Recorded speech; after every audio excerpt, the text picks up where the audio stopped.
పోయిన చోటే వెతుక్కోమంటం కాదు, పోయిన చోటే అంతకంటే ఘనమైనటువంటి receiving. That is Narendra Modi. అదృష్టవంతుడు అనుకోవాలా లేదా దైవాశిస్సులు కలిగిన పుత్రుడు అనుకోవాలో తెలియదు. రాజకీయాల్లో విమర్శలు ప్రతివిమర్శలు సహజం, కానీ నరేంద్ర మోడీ మీద మోపినంతటి ద్వేషం ఆంధ్రప్రదేశ్లో, వాస్తవంగా రాష్ట్ర విభజన జరిగిన నాడు ఆంధ్రప్రదేశ్ని అందరూ వదిలేసి తమ రెండు రాష్ట్రాలలో రెండు కళ్ళ సిద్ధాంతాలతో, లేకపోతే కనుక రెండు రాష్ట్రాలలో తమ పార్టీలు బాగుండాలన్నాడు కాంగ్రెస్ పార్టీ, తెలుగుదేశం పార్టీ ప్రయత్నించింది. కాంగ్రెస్ సంకనాకిపోయింది, సర్వనాశనం అయిపోయింది ఆంధ్రప్రదేశ్లో. అదే సందర్భంలో తెలుగుదేశం పార్టీ భారతీయ జనతా పార్టీతో పొత్తుతో అధికారంలోకి వచ్చింది.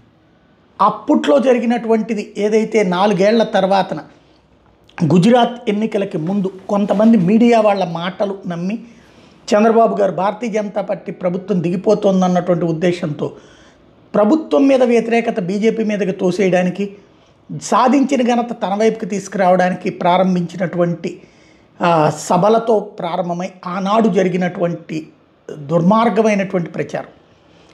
నరేంద్ర మోడీ విధ్వంసకారుడు, సర్వనాశనం చేస్తాడు, దేశాన్ని సర్వనాశనం చేస్తాడు, ఆంధ్రప్రదేశ్కి ఒక్కటి లేదు, ఆంధ్రప్రదేశ్లో ఏం చేద్దామన్న చెయ్యని లేదు, మొత్తం గుజరాత్కి పట్టుకుపోయాడు. ఆయన మీద media, print media, electronic media, social media, బహిరంగ సభలు, ర్యాలీలు, ధర్నాలు, రాస్తారోకోలు, ఆయన వస్తే నల్ల బెలూన్లు, ఇంతటి పనులు జరిగినాయి. ఇవాళ ఆనాడు నేను అప్పుడు కూడా ప్రస్తావించా, జరుగుతున్నాయి జరగట్లేదని అబద్ధం చెప్పడం ఎందుకు, పోలవరానికి నిధులు ఇచ్చిందిరా కేంద్ర ప్రభుత్వం అంటే అప్పటిదాకా ఇచ్చిందని చెప్పిన వాళ్ళు అబ్బెబ్బే యాడిచ్చింది అని మాట్లాడారు. అట్లాగే అప్పటిదాకా 12 కేంద్ర సంస్థలు రాష్ట్రంలో పెట్టారు, ఆల్రెడీ క్లాసెస్ కూడా జరిగిపోతున్నాయి, భారతదేశ చరిత్రలో ఇంత వేగంగా ఒక రాష్ట్రానికి వచ్చినాయి ఎప్పుడూ లేదని నేను ఆ రోజున మాట్లాడినప్పుడు, అబ్బెబ్బే ఎక్కడొచ్చినాయి అవన్నీ, బిల్డింగ్ కూడా కట్టలేదు, ప్రైవేట్ సంస్థలు పెడుతున్నారంటే ఆ కన్స్ట్రక్షన్ ఆటోమేటిక్గా జరుగుతున్నది, ముందు క్లాసులు బిగించేసేయడం అనేది అత్యంత ముఖ్యమైనటువంటిది ఆనాడే చెప్పా. ఇప్పుడు అదే ముక్క చంద్రబాబు గారి నోటి వెంట వచ్చింది.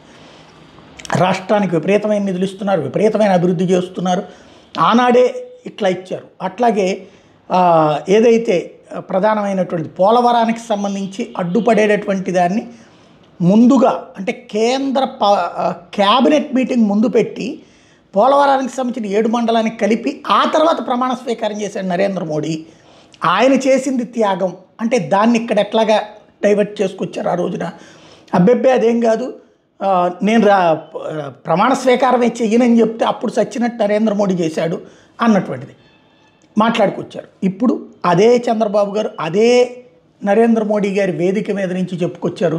ఆ రోజున ఒక క్యాబినెట్ మీటింగ్ పెట్టి ముందు ఇది చేశాకనే ప్రమాణ స్వీకారానికి వెళ్ళారు నరేంద్ర మోడీ అన్నటువంటిది. ఇది అంటే నిజం నిలకడ మీద తెలుస్తుంది, కానీ అబద్ధం ఈలోపు 6 ఊళ్ళు కాదు 60 దేశాలకు చుట్టొచ్చింది. అన్ని దేశాల్లో నరేంద్ర మోడీ మీద అపారమైన ద్వేషాన్ని పెంచే ప్రయత్నం చేశారు తెలుగు వాళ్ళు. ఇప్పుడు అదే నోళ్ళు నరేంద్ర మోడీని ప్రశంసిస్తున్నాయి, పొగుడుతున్నాయి, అభినందిస్తున్నాయి, అభిమానిస్తున్నాయి. మీరే ఈ రాష్ట్రాన్ని బాగా చేశారు, మీరు ఇవ్వకపోతే ఈ రాష్ట్రం ఎట్లా అయ్యేది, మీరు ఇచ్చినటువంటి ఇన్ని సంస్థలు, మీరు ఇచ్చినటువంటి ఇన్ని ప్రాజెక్టులు, మీరు ఇచ్చినటువంటి రైల్వే లైన్లు, ఆ రోజున రైల్వే లైన్లు కూడా ఇచ్చుకొచ్చారు, అట్లాగే రోడ్లు ఇచ్చుకొచ్చారు. ఇవన్నిటినీ ఈ రోజున చెప్తున్నారు. ఓవరాల్గా ఒకప్పుడు ద్వేషించబడినటువంటి రాష్ట్రంలో ఇప్పుడు ప్రేమించబడుతున్నాడు. అది నరేంద్ర మోడీ సాధించిన ఘనత అనుకోవాలి.